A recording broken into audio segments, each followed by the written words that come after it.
No penalty, Hector is nothing. Full stop. Assalamualaikum, maklum hai. Lama tak keluar video lah. Ramai yang seru tapi maklum lah, ada kekangan masa one man show macam aku ni. Kesempatan je lah kita edit tu. Kalau ada yang menyeru, tengok pada sempat, kita edit. Tapi kali ni punya video aku kena cerita lah. Apa benda kita nak cerita hari ni? Jom start. Umum mengetahui yang JDT baru ni tewas kepada buriram 0-1.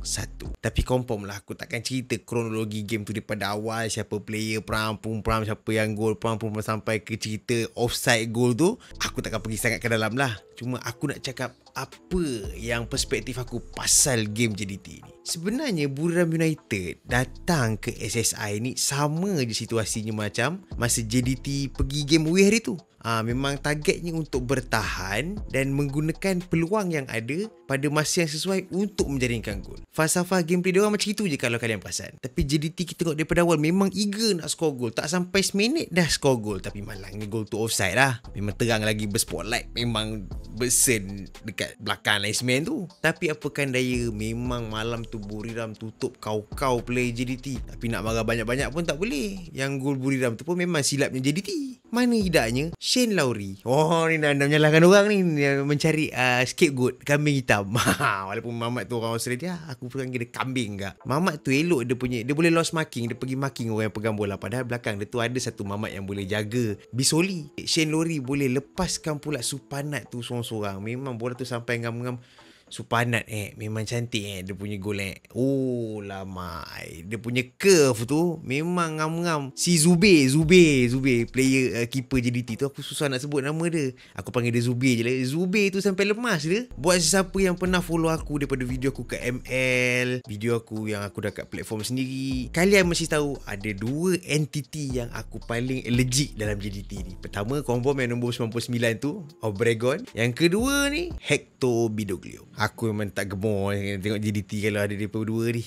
Ceritanya sekarang, aku ni bukanlah coach, tapi kita sebagai penonton ni, peminat ni, kita tengok gameplay Hector Bidoglio ni, kita boleh baca dah dia akan tekan player dia untuk gunakan flank akan bawa ke tengah, flank akan bawa, meletaklah macam mana formation pun tetap Oscar Arribas tu daripada right wing back boleh jadi wing back, boleh naik support Arif Aiman. Memang gameplay dia memang gitu. Yang tengah-tengah ni kerja dia akan tahan bola, bertahan ataupun shoot daripada luar kotak. Itu je kerja yang kat tengah dia. Dia tak ada gameplay yang daripada tengah bawa cantik ke tengah bagi pada striker, tak ada. Dia mesti daripada wing. Confirm Oscar Arribas, Murillo, tu player yang dia sayang tu. Lepas tu bila dah player tu dia dah mati kutu, dah mati akal daripada minit pertama sampai minit 80, tak boleh nak buat apa, mulalah dark side dia keluar. Aku rasa dalam taktikal Hector Bidoglio ni ada satu benda yang dia terapkan. Bila member tu dah krem, dah tak tahu nak buat apa, dah tak tahu nak score bola macam mana, kita akan cari penalty. Ini fan JDT memang dah famous benda ni. Apa penalty, penalty. Lantak lah, yang penting menang kan. Kiranya senang cakap, untuk gameplay JDT ni memang kalau dah mati akal, flank tu dah tak boleh buat apa-apa, striker tu dah tak boleh nak support flank, cari cara macam mana nak dapatkan penalty. Itu memang dah termaktub dalam tactical Hector Bidoglio, confirm. Dan ternyata lah game malam tu tak ada penalty. Nampaklah pada gameplay JDT tu, no penalty, JDT is nothing. Ini statement memang aku kena kecam lah dan orang komen ni. Jadi aku betulkan sikit. Aku betulkan sikit No penalty, Hector is nothing. Full stop. Ya, memang benar. Nafis Abang Botak pernah cakap dulu kat satu video ni, dia pernah kata penalty is one of the way untuk macam mana setiap tim tu nak dapatkan kemenangan atau nak dapatkan gol. Tapi bagi pendapat akulah, statement dia tu sesuai lah untuk Manchester United. Dari zaman Lukaku sampai lah ni memang tengoklah sampai yang dekat dah melingkup sekarang MU ni pun memang perlu penalty tu untuk dia sebenarnya, untuk mendapatkan dia punya mata. Tapi itu cerita MU. Untuk JDT aku rasa benda ni tak sesuai. Kenapa aku kata JDT tak sesuai dengan statement penalty ni? Sebabnya JDT dah put their own standard. Mereka ada player yang ternama, mereka ada facility yang mampu 10 kali ganda lebih gempak daripada kelab-kelab kat Liga Malaysia ni. Tak takkanlah, aku tak perkecilkan kelab-kelab yang ada kat Malaysia ni, tapi takkanlah lawan kelab-kelab macam, maaf cakap lah, macam Kelantan, macam Seri Pahang, macam dia pun okey, dia pun tak lemah tak, tapi nak dibandingkan dengan JDT tu, nak jarak langit dengan bumi tu nampak lah. Takkanlah lawan kelab-kelab macam itu dengan kau ada capacity player yang gila gempak hanya mengharapkan pada gol penalti. Kan nampak tak logik tu. Dan aku tak tipu, aku kena respect benda ni. JDT one of the team yang sangat bagus dalam mencari cara untuk rebah, untuk jatuh, mendapatkan penalti. Peluang penalti tu memang tim lain memang kena belajar dengan JDT macam mana nak jatuh tanpa perlu kau pura-pura diving sampai kau dapat kad. Tim lain kau kena belajar dengan JDT benda tu. Sebab kalian struggle nak dapatkan gol ni, JDT boleh bagi awak mata. JDT bawa Hector Bidoglio ni dah terbiasa.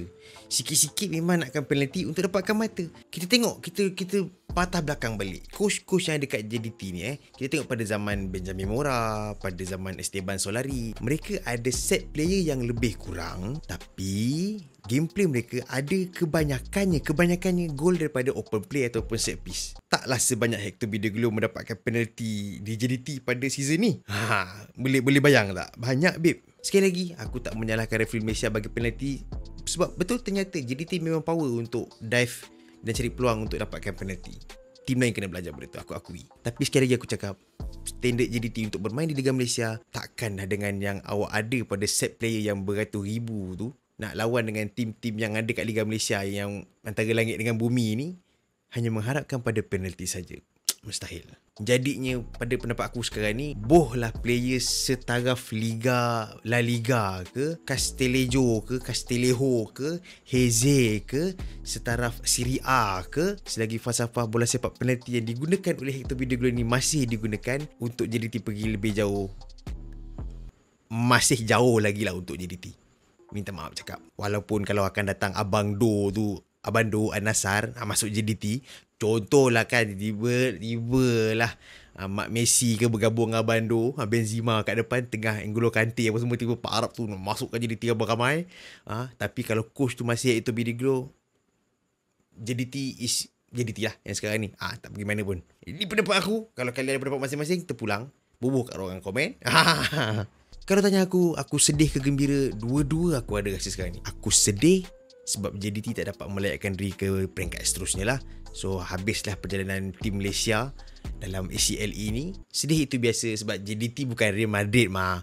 Letak satu tahun satu ni dah spend invest gila-gila punya player, kau nak harap jadi juara. Tak logik babe. Tak logik. Ingat apa, Real Madrid, Barcelona, Manchester City tu, JDT je.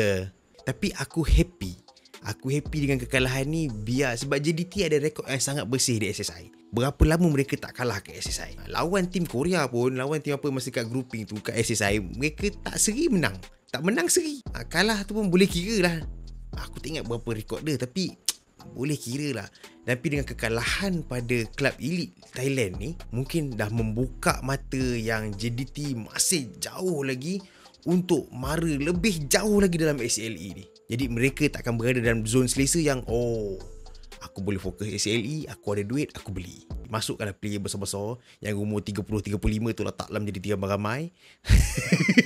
Marah betul dia bunyi. Tapi kalau tak, dia sama je, dia tak berubah. So dengan kekalahan ni mungkin akan membuka mata dia bagi pencerahan yang JDT perlu perubahan lagi. Overall, aku nak cakap pada player-player JDT, nanti aku bubuh sekali subtitle tu Spanish, Argentina, berbiar English, biar JDT punya player faham. Kalau dia tengok lah video sekecil aku ni. Overall, tahniah, anda dah buat yang terbaik player-player JDT. Jangan sedih. Banyak lagi yang anda kena kaji pasal SLE ni. Banyak lagi perubahan yang perlu dibuat. Banyak lagi latihan yang perlu dibuat untuk menjadikan JDT satu kelab.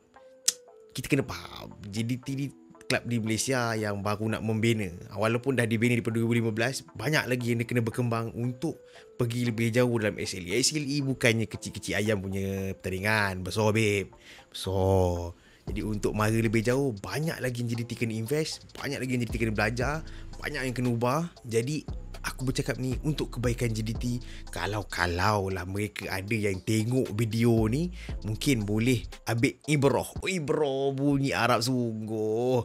Mungkin ada perubahan yang boleh diambil. Dan jangan bersedih, ini baru permulaan. Banyak lagi yang anda kena buat untuk lebih maju pada masa akan datang.